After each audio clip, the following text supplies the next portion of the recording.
Assalamualaikum warahmatullahi wabarakatuh.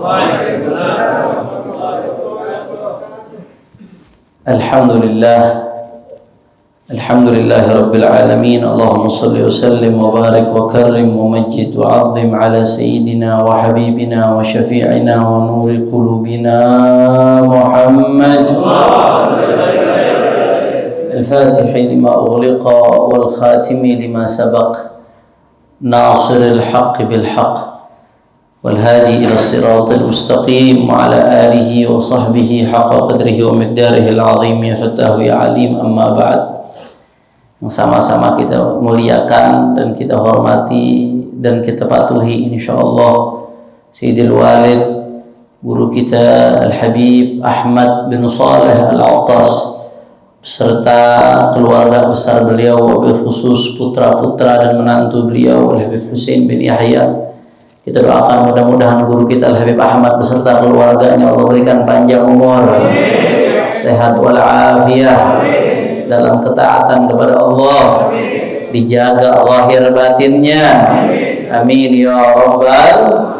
Tidak lupa pula salam penghormatan kami sampaikan kepada guru kita bersama Habiban al-Mahbub Al-Habib Muhammad Al-Bagir bin Alawi bin Yahya, dan juga yang baru datang guru kita Al-Ustadz Babe Haikal Hasan. Alhamdulillah pada malam hari ini beliau bisa datang semuanya. Guru-guru kita, para habaib, para asatid, para kiai, para sesepuh, tak dapat saya sebutkan namanya satu persatu tanpa mengurangi rasa hormat saya kepada beliau semua. Kita doakan mudah-mudahan habaib, ulama, kiai, asatid kita Allah panjangkan umurnya, Allah sehatkan badannya, Allah menangkan perjuangannya, amin ya rabbal. Dan salam penghormatan yang paling istimewa saya hadiahkan kepada hadirin hadirat, muslimin muslimat, mukminin, mukminat, bapak-bapak dan ibu-ibu. Ini ibu-ibu mesti disebut, soalnya kalau nggak disebut kata Habib Ahmad nanti beliau yang dikomplain lewat WA katanya. Mudah-mudahan semua yang hadir di tempat ini tidaklah keluar kecuali semua dosa kita diampuni oleh Allah Subhanahu wa taala. Yang sakit Allah angkat penyakitnya, Allah sehatkan badannya, Allah qabul hajat-hajat semua yang hadir, amin ya rabbal. Ahibba'il kiram, alhamdulillah kita melanjutkan kajian rutinan kita di setiap malam Selasa pertama. Mudah-mudahan Al-Faqir dan dzurriyyah beserta keluarga mendapatkan keberkahan dari majelis ini. Kajian kitab Fiqhus Sirah karya Imam Syahidul Mihrab Al-Allamah Asy-Syahid Muhammad Sa'id Ramadan Al-Buti rahimahullahu taala rahmatal abrar. Qala al-musannif rahimahullahu ta'ala wa nafa'ana bi fid darain amin. Tijaratuhu bimali Khadijah wa zawajuhu minha. Kanat Khadijah kama yarwi ibn al-Athir wa ibn Hisham imra'atan tajiratan dhata sharafin wa mal tastajiru ar-rijala fi maliha wa tudaribuhum iyyahu bi shay'in taj'aluhu lahum minhu. Falamma balaghaha 'an Rasul sallallahu alaihi wasallam صدق الحديث وعظم الأمانة وكرم الأخلاق أرسلت إليه ليخرج في مالها إلى الشام تاجرا وتعطيه أفضل ما كانت تعطي غيره ومعه غلامها ميسرة. وقد قبل محمد عليه الصلاة والسلام هذا العرض فرحل إلى الشام عاملا في مالها ومعه ميسرة، فحالفه التوفيق في هذه الرحلة أكثر من غيرها، وعاد إلى خديجة بأرباح مضاعفة فأدى لها ما عليه في أمانة تامة ونبل عظيم، ووجد ميسرة من خصائص النبي صلى الله عليه وسلم وعظيم أخلاقه ما ملأ قلبه دهشة له وإعجابا به، فروى ذلك لخديجة. فأعجبت خديجة بعظيم أمانته ولعلها دهشت لما نالها من البركة بسببه، فعرضت نفسها عليه زوجة بواسطة صديقتها نفيسة بنت منية، فوافق النبي صلى الله عليه وسلم وكلم في ذلك أعمامه فخطبوها له من عمها عمرو بن أسد وتزوجها عليه الصلاة والسلام وقد تم له من العمر 25 عاما ولها من العمر 40 وقد كانت تزوجت خديجة قبل زواجها من رسول الله صلى الله عليه وسلم برجلين الأول منهما عتيق بن عاعد التميمي ثم خلفه عليه أبو هالة التميمي واسمه هند bin Zurarah. Naam. Melanjutkan pembahasan yang bulan lalu. Di sini Syekh Muhammad Sa'id Ramadan Al-Buti mengutip dari kitab-kitab hadis dan kitab-kitab sirah yang mu'tabarah, melanjutkan pembahasannya tentang bagaimana pertemuan Rasul sallallahu alaihi wasallam dengan Hubabah Sayyidatuna Khadijatul Kubra radhiyallahu taala anha wa ardhaha. Di sini diriwayatkan oleh Al-Imam Ibnul Athir dan Ibnu Hisham bahwasanya Sayyidatuna Khadijah ini perempuan yang tajirah, zata syarafin wa mal. Beliau radhiyallahu anha ini perempuan yang kaya raya, memiliki kemuliaan syaraf, baik itu kemuliaan nasab atau kemuliaan sifat, sebagaimana nanti akan dijelaskan bagaimana orang-orang jahiliyah sendiri di zaman jahiliyah yang begitu rusak itu menyifati Sayyidatuna Khadijah terkenal dengan al-afifah at-tahirah. Sayyidatuna Khadijah di zaman jahiliyah sebelum wafat, sebelum tazawwajat, sebelum nikah dengan Rasul sallallahu alaihi wasallam, itu sudah disifati oleh orang al-jahiliyah afifah tahirah, perempuan yang sangat menjaga dirinya, perempuan yang suci, nggak pernah tersentuh hal-hal yang tidak baik yang dimurkai oleh Allah Subhanahu wa taala. Nah, di sini Al-Imam Ibn Athir dan Ibn Hisham meriwayatkan bahwasanya Sayyidatuna Khadijah ini perempuan yang kaya raya dan mulia. Mulia dari segi nasabnya mulia, karena nasab beliau nanti di kakek yang keberapa itu bertemu dengan Rasul sallallahu alaihi wasallam, dan beliau juga mulia dari segi akhlaknya. Sayyidatuna Khadijah ini pengusaha. Beliau Sayyidatuna Khadijah memperkerjakan banyak laki-laki, mengajak kerjasama dengan banyak laki-laki dalam hal bisnis. Jadi saking kayanya Sayyidatuna Khadijah, sampai pada suatu hari di sini diriwayatkan kabar informasi tentang amanahnya Rasulullah, tentang mulianya akhlak Rasulullah, tentang kejujuran Rasulullah, sampai informasi ini kepada Sayyidatuna Khadijah radhiyallahu anha wa Allah. Nah, sehingga saya terjemahkan secara global saja, saya nggak terjemahkan satu-satu. Sehingga Sayyidatuna Khadijah meminta kepada Rasul sallallahu alaihi wasallam untuk berdagang, membawa hartanya Sayyidatuna Khadijah ila Syam. Rasul sallallahu alaihi wasallam diriwayatkan, kata Abu Yazid Muhammad Al-Maliki, Rasul sallallahu alaihi wasallam lam yathbut, belum tidak ada riwayat yang menjelaskan Rasulullah pergi ke Syam kecuali 2 kali. Yang pertama yang kita jelaskan minggu lalu, Rasulullah keluar bersama pamannya, dan yang kedua ketika Rasul sallallahu alaihi wasallam membawa hartanya Sayyidatina Khadijah untuk tijarah. Cuma 2 kali doang tuh Rasulullah ke Syam. Riwayat yang bisa dipertanggungjawabkan kata Abu Ya cuma 2 ini. Nah, akhirnya Sayyidatuna Khadijah karena tertarik, ini luar biasa, ada anak muda yang jujur, terkenal, hebat, akhlaknya baik, amanatnya diacungkan jempol oleh orang Quraisy pada saat itu, saudara.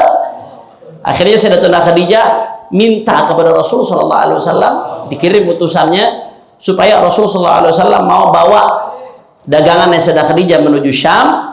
Dan akhirnya Rasulullah menerima tersebut. Bahkan Sayyidatuna Khadijah memberikan kepada Rasulullah upah yang tidak pernah diberikan kepada siapapun sebelumnya. Karena saking takjubnya Sayyidatuna Khadijah kepada Rasulullah, dan perjalanan itu ditemani oleh gulam daripada Sayyidatuna Khadijah, yaitu yang namanya Maisarah. Maisarah laki-laki, bukan perempuan di sini. Kadang-kadang orang banyak salah paham, dipikir Maisarah perempuan. Tapi kalau ada yang namain anaknya Maisarah perempuan, nggak apa-apa. Ada nama-nama yang memang bisa masuk untuk laki-laki, ada nama yang bisa masuk juga buat perempuan. Ada nama yang khusus laki-laki. Nah, misalkan Ahmad atau Muhammad. Kira-kira kalau ada nggak perempuan nama Ahmad atau Muhammad? Nggak ada. Ada nama yang memang khusus perempuan. Contoh siapa? Fatimah. Aisyah, Sayyidatuna Fatimah, Sayyidatuna Aisyah. Ada nggak nama laki-laki Fatimah, nama laki-laki lain? Nggak ada, itu khusus. Tapi ada nama-nama yang memang bisa masuk buat laki, bisa masuk buat perempuan. Contohnya Nur. Nur. Laki namanya Nur, ada apa enggak? Banyak. Perempuan namanya Nur, ada nggak? Ada. Salah satunya Maisarah nih. Maisarah. Tapi di sini pegawainya Sayyidatuna Khadijah yang namanya Maisarah itu bukan perempuan, jangan salah paham, tapi laki-laki. Nah, dia yang nemenin Rasul Shallallahu Alaihi Wasallam di dalam perjalanannya ke Syam, dan luar biasa harta yang dibawa Sayyidatuna Khadijah, hartanya Sayyidatuna Khadijah yang dibawa Rasul SAW ke Syam ini mendapatkan keuntungan yang luar biasa besar, berkali-kali lipat yang nggak pernah didapetin oleh orang-orang sebelumnya. Jadi biasanya Sayyidatuna Khadijah kalau bisnis ini dibawa keluar kota dapat keuntungannya sekian. Ini begitu dibawa sama Rasul SAW, di situ ada keberkahan. Di situ ada kejujuran yang membuat keuntungan Sayyidatuna Khadijah ini berkali-kali lipat. Beda dengan sebelum-sebelumnya. Dan nggak sampai di situ, selama perjalanan itu Maisarah mendapatkan dari Rasul sallallahu alaihi wasallam akhlak fadilah, budi pekerti yang baik yang nggak didapatkan oleh laki-laki lain, sehingga bukan hanya dari segi keuntungan saja, dari segi akhlak yang didapatkan dari Rasul sallallahu alaihi wasallam. Ketika Maisarah pulang ke Mekah, ini diceritakan kepada Sayyidatuna Khadijah radhiyallahu anha, dan dari situ Sayyidatuna Khadijah jatuh hati. Karena beliau jatuh hati lihat di sini ada keberkahan, ini laki-laki beda, ada keberkahan di tangannya nih, dan akhlaknya beda, nggak didapetin di laki-laki lain. Kemuliaannya luar biasa, nggak ada pada satu orang pun pada zaman itu. Sayyidatuna Khadijah ini bukan perempuan sembarangan, perempuan yang terhormat, yang mulia, sehingga ketika Sayyidatuna Khadijah melihat akhlak itu pada Rasulullah SAW, itu membuat beliau tertarik, saudara. Ketika beliau tertarik, ini nih, di sini ada pelajaran. Sayyidatuna Khadijah menawarkan dirinya untuk Rasul sallallahu alaihi wasallam. Jadi yang pertama minta bukan Rasulullah dulu. Sayyidatuna Khadijah ngelihat ini ada laki-laki luar biasa, orang soleh, akhlaknya nggak ada. Beliau dulu yang menawarkan dirinya. Fa'ujibat Khadijah bi'azim amanatih, fa'aradat nafsaha 'alaiha. Sayyidatuna Khadijah menawarkan dirinya untuk Rasul sallallahu alaihi wasallam melalui perantara temannya Nafisah binti Munayyah, temannya Sayyidatuna Khadijah radhiyallahu taala anhu, dan akhirnya mendengar dapat tawaran dari Sayyidatuna Khadijah, maka fawafaqan Nabi sallallahu alaihi wasallam, Rasul sallallahu alaihi wasallam setuju dengan tawaran tersebut, dan akhirnya wa kallama fi dzalika amamahu faqatabuha lahu min ammiha Amr bin Asad. Rasulullah ngomong sama paman-pamannya supaya dilamarkan itu Sayyidatuna Khadijah. Akhirnya paman-pamannya Nabi sallallahu alaihi wasallam melamarkan Sayyidatuna Khadijah melalui pamannya Sayyidatuna Khadijah, Amr bin Asad. Ketika Rasul sallallahu alaihi wasallam menikah dengan Sayyidatuna Khadijah, faqad tamma lahu min al-umri 25 aman. Umur Rasulullah 25 tahun, dan walaha min al-umri 40, dan umur Sayyidatuna Khadijah 40 tahun. Berarti berapa tahun untuk perbedaannya? 15 tahun. Rasulullah 25 tahun, Sayyidatuna Khadijah berapa tahun? 40 tahun.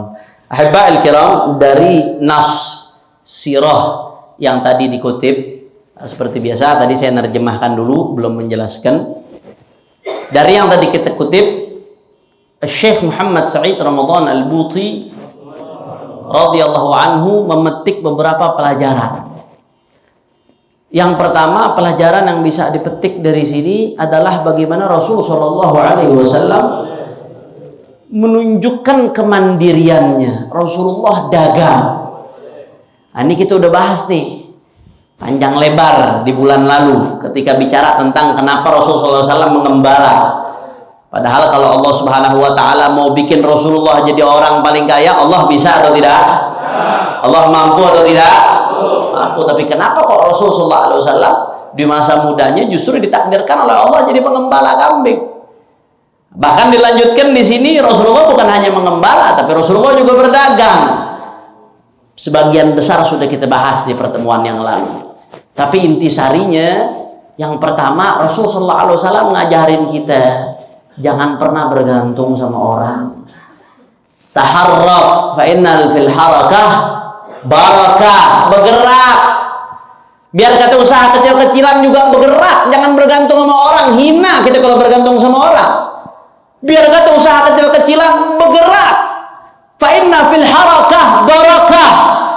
Karena kalau kita bergerak, walaupun usahanya kecil nih, walaupun kita belum tahu peluangnya nih, walaupun masih remang-remang di depan kita, asal itu udah bergerak aja, berkah insya Allah.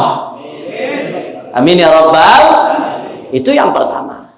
Kemudian yang kedua, seperti yang kemarin dibahas, Allah Subhanahu wa taala ini persiapkan Nabi Shallallahu alaihi wasallam untuk jadi rasul. Untuk menyampaikan risalah iman, risalah Islam. Oleh karena itu, ketika Nabi Muhammad SAW masih muda, Allah nggak biarkan tuh Nabi Muhammad nafkahnya bergantung kepada siapapun. Allah nggak biarkan. Kenapa? Karena Nabi akan bawa kebenaran nanti. Sudah menjadi tabiat, orang kalau udah merasa punya jasa, dia akan musungkan dada. Dia nggak mau dengar kebenaran dari orang yang dia merasa punya jasa dari orang tersebut, saudara. Makanya Allah persiapkan, kata Syekh Al-Buti, Rasul Shallallahu Alaihi Wasallam tumbuh di dalam kemandirian ekonomi. Rasul Shallallahu Alaihi Wasallam berdagang. Rasul Shallallahu Alaihi Wasallam mengembala kambing. Rasulullah dapat upah dari gembala kambing. Di samping hikmah-hikmah yang lain yang udah kita bahas di minggu lalu, tapi di situ ada pesan.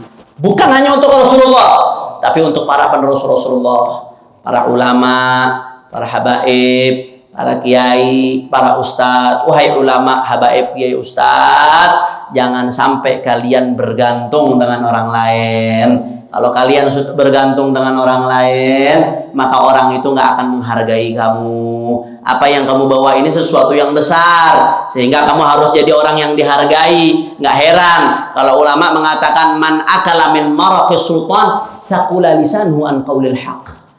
Orang kalau udah makan, nggak usah jauh-jauh, nggak usah 1 triliun, 2 triliun, 1 miliar, 2 miliar. Man akala min maraqis sultan, makan aja dari maroknya penguasa. Marok, apa marok? Kuah, dibikin makanan ada kuah, kita makan. Taqula lisanhu qaulil haq. Ntar begitu dia kenapa-napa, kita nggak enak ngomong. Udah keburu utang budi duluan, udah merasa dapat kebaikan duluan. Nah, makanya kata Syekh Al-Buti, hikmahnya Rasulullah SAW di masa mudanya mandiri dalam segi ekonomi ini. Rasulullah pengen ajarin ke kita nih sebagai umatnya, bahwasanya khususnya para ustadz, para dai, para habaib, jangan pernah menggantungkan diri urusan rezeki kepada seseorang. Jangan pernah menadahkan tangan kita di bawah, karena kita harus menyampaikan kebenaran, dan kebenaran itu terlalu mahal untuk diposisikan di bawah. Kira-kira jelas atau tidak? Insya Allah. Itu yang pertama yang disampaikan oleh Syekh Muhammad Sa'id Ramadan Al-Buti. Kemudian yang kedua, pelajaran kita pada hari ini, kata Syekh Al-Buti, menunjukkan kemuliaan dan kebesaran serta keagungan Sayyidatuna Khadijah radhiyallahu taala anha wa ardhaha. Sangat banyak hadis, sangat banyak riwayat yang menunjukkan tentang kemuliaan Sayyidatuna Khadijah, wa annaha afdal azwajin Nabi sallallahu alaihi wasallam. Sayyidatuna Khadijah itu istri Nabi yang paling afdol, yang paling mulia di antara istri-istri Nabi yang lainnya. Bukan berarti yang lain nggak mulia, enggak, jangan salah paham. Orang kalau punya perasaan macam-macam terhadap salah satu dari istri Nabi, la khaira fi, nggak ada kebaikan itu orang yang punya perasaan macam-macam terhadap istri Nabi. Bersihin tuh hati. Siapa ente mau suudzon, mau perasaan jelek sama orang yang hidupnya 24 jam bersama Rasulullah SAW? Nah, tapi di antara sekian banyak istri Nabi SAW, yang paling afdal, yang paling mulia adalah Sayyidatuna Khadijah binti Khuwailid radhiyallahu taala anha wa ardhaha.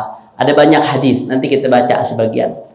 Tapi sebetulnya kalau kita mau tahu kemuliaan Sayyidatuna Khadijah, cukup yakfi man zawjuha. Siapa suaminya?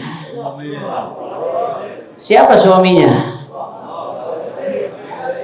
Yakfilah syarafan. Cukup udah. Nggak usah panjang-panjang ngomong tentang kemuliaan Sayyidatuna Khadijah. Man zaujuha Rasulullah. Siapa suaminya Rasulullah? Siapa putrinya? Sayyidatuna Fatimah.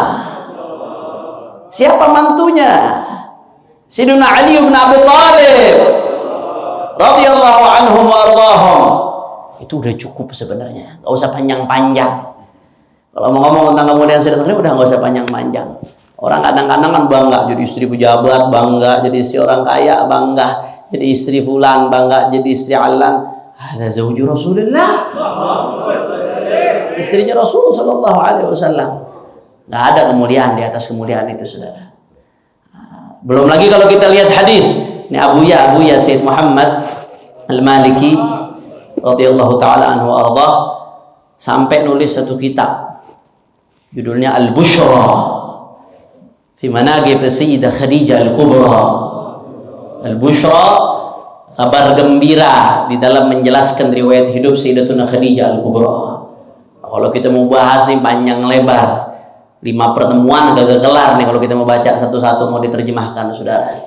Di antara hadis-hadis yang menjelaskan tentang kemuliaan Sayyidatuna Khadijah radhiyallahu taala anha wa ardhaha, bahwasanya Rasul sallallahu alaihi wasallam bersabda dalam sebuah hadis yang diriwayatkan oleh Imam Al-Bukhari, khairu nisaiha Maryam binti Imran wa khairu nisaiha Khadijah binti Khuwailid. Kata Rasul sallallahu alaihi wasallam, khairu nisaiha, sebaik-baiknya perempuan di zaman itu adalah Maryam binti Imran. Tapi khairu nisaiha ini sahadil ummah, dan sebaik-baiknya perempuan di umat ini tidak lain dan tidak bukan adalah Khadijah binti Khuwailid, istri baginda Nabi besar Muhammad sallallahu alaihi wasallam. Ada beberapa riwayat tuh yang jelasin masalah hadis tersebut. Nah,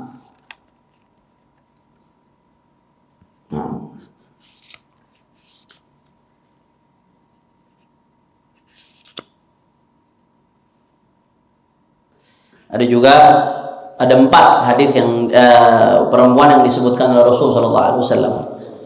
Ada 4 perempuan terbaik dalam lintas sejarah. Ini yang mesti dipahami oleh istri-istri kita nih. Anak-anak perempuan kita mesti paham. Jangan sampai idolanya adalah perempuan-perempuan yang jidatnya nggak pernah nyentuh tanah untuk sujud kepada Allah. Jangan sampai yang diidolakan justru perempuan-perempuan yang dimurkai oleh Allah, yang diancam oleh Rasul sallallahu alaihi wasallam. Ada 4 perempuan terbaik dalam hadis, ada 4. Tadi yang pertama Sayyidatuna Maryam binti Imran, kemudian Sayyidatuna Asiyah imra'atu Fir'aun. Ini salah satu dari 4 perempuan terbaik dalam lintas sejarah, sebagaimana disebutkan Rasul sallallahu alaihi wasallam. Kemudian yang ketiga Sayyidatuna Khadijah binti Khuwailid, dan yang keempat Sayyidatuna Fatimah bintu Rasulullah sallallahu alaihi wasallam. Ada 4 nih. Yang pertama tadi siapa? Sayyidatuna Maryam binti Imran. Yang kedua Asiyah imra'atu Fir'aun, istrinya Fir'aun. Yang ketiga Sayyidatuna Khadijah binti Khuwailid, dan yang keempat Sayyidatuna Fatimah binti Rasulullah sallallahu. Makanya saya ingat dulu dari Al-Walid Habib Ahmad bin Shalih Al-Attas, kalau bini kita mau ngelahirin, biar Allah kasih kemudahan, maka tawasul sama 4 perempuan ini nih, baca Fatihah sering-sering, dah ulang-ulang, supaya Allah kasih kemudahan istri kita, Allah Subhanahu wa taala bantu bini kita mau ngelahirin. Kata Al-Walid Habib Ahmad bin Shalih, sering-sering baca Fatihah ke 4 perempuan ini, insya Allah ngelahirinnya dimudahkan oleh Allah Subhanahu wa taala dan diberikan keselamatan. Amin ya rabbal amin ya rabbal alamin. Nah, itu baru salah satu hadis tentang kemuliaan Sayyidatuna Khadijah. Kemudian di antara kemuliaan Sayyidatuna Khadijah radhiyallahu taala anha wa ardhah, di sini dari riwayat Imam Al-Bukhari dan Muslim, bahwasanya Sayyidatuna Aisyah radhiyallahu anha qalat, "Ma ghirtu ala nisa'in Nabi sallallahu alaihi wasallam illa ala Khadijah. wa inni lamudrikha. Qalat wa kana Rasulullah sallallahu alaihi wasallam idza dhabaha asy-syah yaqul arsilu biha ila asdiqa Khadijah. Qalat fa aghdabtuhu yawman fa qultu Khadijah. Qala Rasulullah sallallahu alaihi wasallam inni ruziqtu hubbaha. Bahkan warawah Ahmad at-Tabrani min tariq Masruq an Aisyah radhiyallahu anha. Qalat kana Rasulullah sallallahu alaihi wasallam la yakad yakhruj min al-bait hatta yadhkur Khadijah fa yuhsinu ath-thana 'alayha. Fa dhakaraha yawman min al-ayyam fa akhadhatni al-ghira fa qultu hal kanat illa ajuzan qad abdalaka Allah khairan minha. Fa ghadiba sallallahu alaihi wasallam. Thumma qala la wallah ma abdalani Allah khairan minha. Amanat bi idh kafara an-nas وصدقتني إذ كذبني الناس وواستني بمالها إذ حرمني الناس ورزقني الله منها الولد دون غيرها من النساء. Diriwayatkan dalam Sahih Al-Bukhari wal Muslim bahwasanya Sayyidatuna Aisyah mengatakan, aku tidak pernah cemburu dengan istri-istri Rasul sallallahu alaihi wasallam kecuali sebagaimana aku cemburu kepada Sayyidatuna Khadijah. Kata Sayyidatuna Aisyah, wah inilah mudrikah, aku nggak ngalamin. Karena ketika Rasul sallallahu alaihi wasallam, ketika Sayyidatuna Khadijah masih hidup, Rasul sallallahu alaihi wasallam nggak nikah lagi. Makanya Sayyidatuna Aisyah mengatakan, wah inilah mudrikah, aku nggak ngalamin. Tapi galat, akan tapi karena Rasulullah SAW bila dzabah asya yaqul arsiluha biha ila asdiqa Khadijah. Tapi Rasulullah SAW setiap Rasulullah nyembelih kambing, Rasul mengatakan ini sembelihan kirim kepada teman-temannya Khadijah semasa hidupnya dulu. Ingat tuh, sampai Sayyidatuna Khadijah wafat masih ingat. Akhirnya sekali-kali kata Rasul, kata Sayyidatuna Aisyah, aku mengatakan, Khadijah, kamu mau ngirim kambing ke teman-temannya Khadijah? Sayyidatuna Aisyah nunjukin cemburunya kepada Rasul. Faqala Rasulullah SAW, inni qad ruziktu hubbaha. Iya, aku ingat terus sama Khadijah. Kenapa? Inni qad ruziktu hubbaha. Allah menanamkan dalam hatiku cinta kepada Khadijah radhiyallahu anha wa radhaha. Sampai setelah wafatnya masih terus diingat sama Rasul. Bahkan dalam riwayat hadis lain yang diriwayatkan Sayyidatuna Aisyah juga, Rasul SAW tidak keluar dari rumah. La yakad yakhruj, hampir tidak keluar dari rumah hatta yadhkur Khadijah, kecuali Rasulullah nyebut Sayyidatuna Khadijah. Fa yuhsinu thana 'alaiha, Rasulullah muji-muji Sayyidatuna Khadijah. Fa dzakaraha yawman min al-ayyam fa akhadatni al-ghira. Akhirnya pada suatu hari ketika Rasul SAW nyebut-nyebut Sayyidatuna Khadijah, aku cemburu, kata Sayyidatuna Fatimah. Akhirnya aku, kata Sayyidatuna Aisyah radhiyallahu anha, aku cemburu sampai aku mengatakan, hal kanat illa ajuzan. Sayyidatuna Khadijah kan udah tua. Tadi umurnya 15 tahun di atas Rasulullah, kan udah tua. Allah udah gantikan dengan yang lebih baik. Ngomong begitu Sayyidatuna Aisyah kepada Rasulullah SAW. Akhirnya Rasulullah SAW marah dan Rasul mengatakan, la wallah, demi Allah, ma'abdalani Allah khairan minha, aku nggak pernah diberikan ganti yang lebih baik dari Khadijah. Kenapa? Amanat idh kafaran nas. Ketika orang-orang kufur kepadaku, ingkar kepadaku, yang beriman adalah Khadijah, kata Rasulullah. Wasaddaqatin kadzabiyan nas, ketika orang-orang nggak percaya sama aku dituduh ini, dituduh itu, dituduh penyihir, dituduh macam-macam. Yang berdiri di sampingku percaya siapa? Khadijah, kata Rasulullah. Wasati bimaliha haraman nas, ketika Rasulullah diembargo, diboikot oleh orang-orang kufar Quraisy supaya Rasulullah SAW nggak mau melanjutkan perjuangannya, siapa yang mengeluarkan hartanya? Sayyidatuna Khadijah. Wa razaqani Allah minhal walad duna ghairiha minan nisa, aku dapat anak dari Khadijah, kata Rasulullah. Dari yang lain Allah nggak berikan aku anak. Rasulullah SAW marah. Tapi di sini kita jangan salah paham nih, sekali lagi. Ini kadang nih orang-orang yang hatinya kotor, hatinya busuk, yang Allah jauhkan dari kebaikan. Oh, lihat tuh. Lihat tuh. Bagaimana Rasulullah marah? Akhlak nggak ada akhlak, maaf, ada yang ngomong begitu tuh.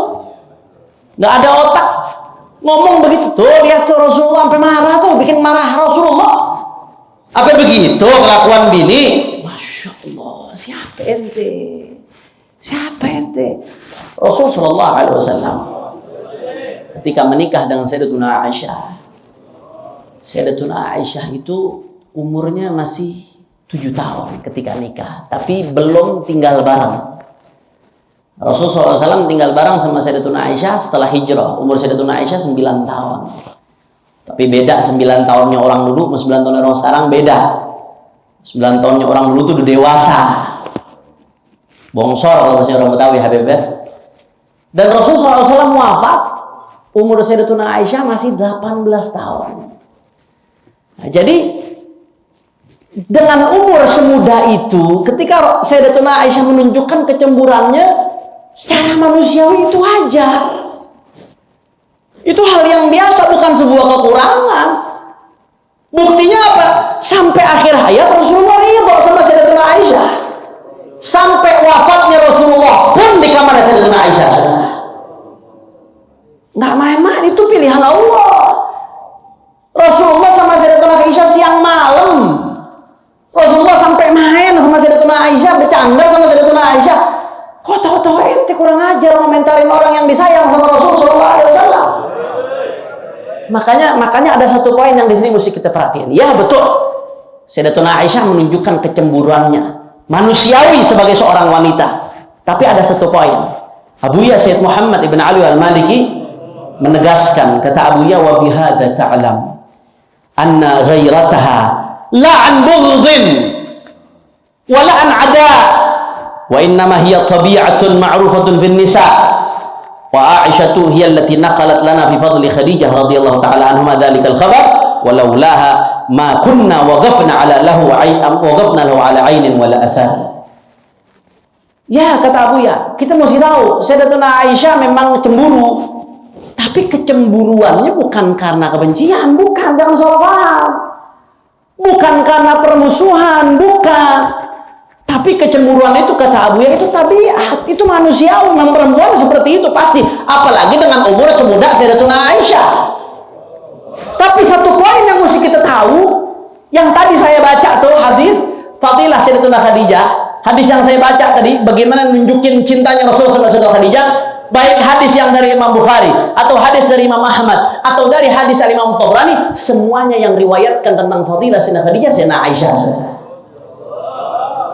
Itu mesti kita paham tuh. Jawab yang jujur, kira-kira kalau orang benci, mau nggak nyeritain kebaikan? Mau apa kagak? Sayyidatuna Aisyah memang cemburu, tapi jangan lupa yang meriwayatkan hadis-hadis tentang keutamaan Sayyidatuna Khadijah, Sayyidatuna Aisyah radhiyallahu ta'ala anha. Itu bukti kecemburuannya bukan karena benci, kecemburuannya bukan bentuk permusuhan, tapi kecemburuannya karena fitrah, tabiat daripada perempuan. Tapi di sisi itu Sayyidatuna Aisyah tetap menunjukkan hormatnya kepada Sayyidatuna Khadijah, menunjukkan cintanya kepada Sayyidatuna Khadijah, dan hormat ta'zimnya kepada Rasulullah. Dengan cara apa? Sayyidatuna Aisyah yang meriwayatkan kebanyakan hadis-hadis yang menceritakan tentang keutamaan Sayyidatuna Khadijah, sampai-sampai Abuya mengatakan, walaulaha ma kunna waqafna lahu ala ainin wala athar. Kalau bukan karena Sayyidatuna Aisyah, maka kita nggak akan dapetin hadis-hadis tentang kemuliaan Sayyidatuna Khadijah radhiyallahu taala anha wa ardhaha. Mudah-mudahan kita mendapatkan keberkahan istri-istri Rasul sallallahu alaihi wasallam. Amin ya rabbal. Kira-kira sampai sini jelas atau tidak? Insya